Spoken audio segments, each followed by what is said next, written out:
In this movie, I'll show you how to further even out the skin coloring and texture using a filter called Gaussian blur. Now what we need to do is create yet another layer by selecting this retouch layer and pressing Ctrl-Alt-J or Command-Option-J on the Mac, and then I'll name the layer Blur and click OK. And now let's go ahead and blur the image by going up to the Filter menu, choosing Blur, and then choosing the Gaussian Blur command.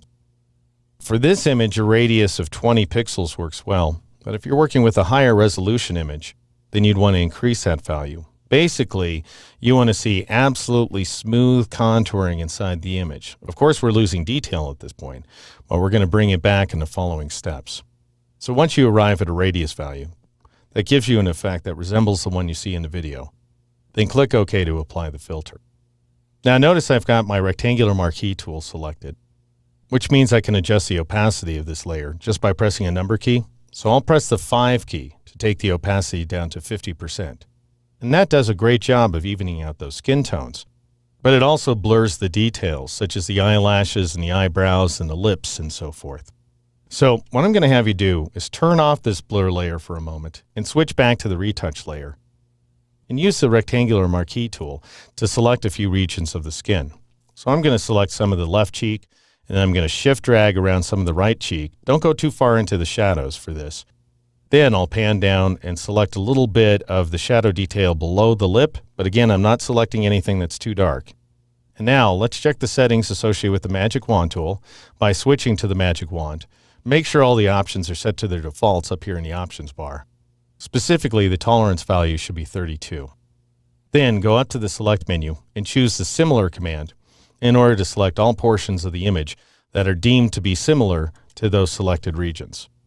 Now we need to add a little more to the selection using the Lasso tool. So go ahead and select the lasso, and then press the Shift key and drag around these details in the nose, above the lip, for example, and then over here on the right-hand side of the image. And you don't have to get it exactly right. So don't worry if you end up with a meandering selection outline. Now I missed some of the chin, so I'll shift drag around it as well. And I may alt drag or option drag in order to deselect regions. Like I don't want any of this hair down in the lower left portion of the image to be selected. And I don't want the hair in the upper left region of the image to be selected either. So alt drag around this region, alt drag around here as well. That's an option drag on the Mac, of course. And then shift drag around this right-hand region of the forehead.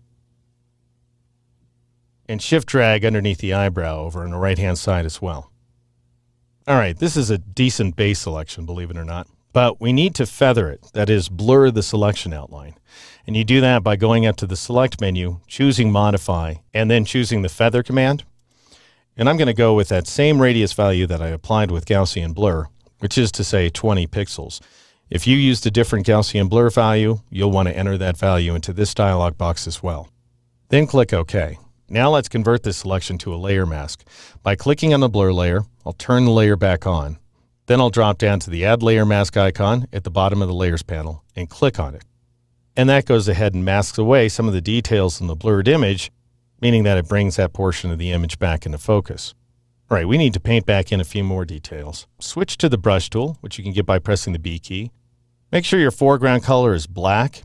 If it isn't, here's what you do. You press the D key to make the foreground color white, and then you press the X key to swap the foreground and background colors so it's black.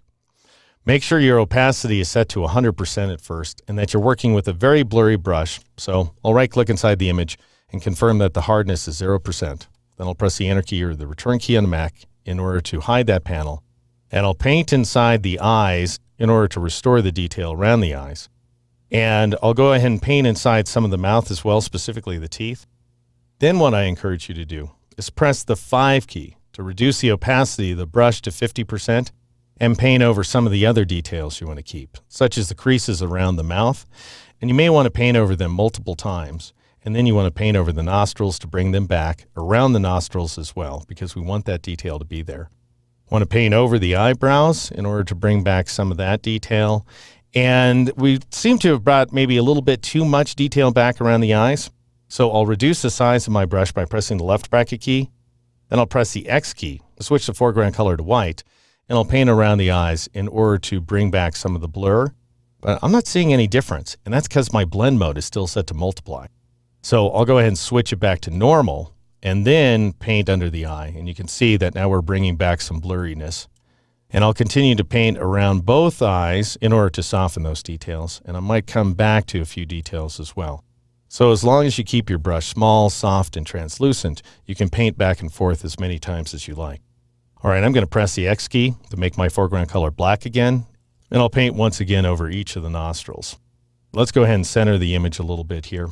And just to give you a sense of what we were able to accomplish, I'll alt-click on the eyeball in front of the background layer. So this is the original version of the image that I loaded several movies ago.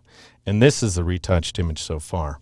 The only thing left is to whiten up the teeth and increase the saturation of the irises. And I'll show you how to do exactly that in the next two movies.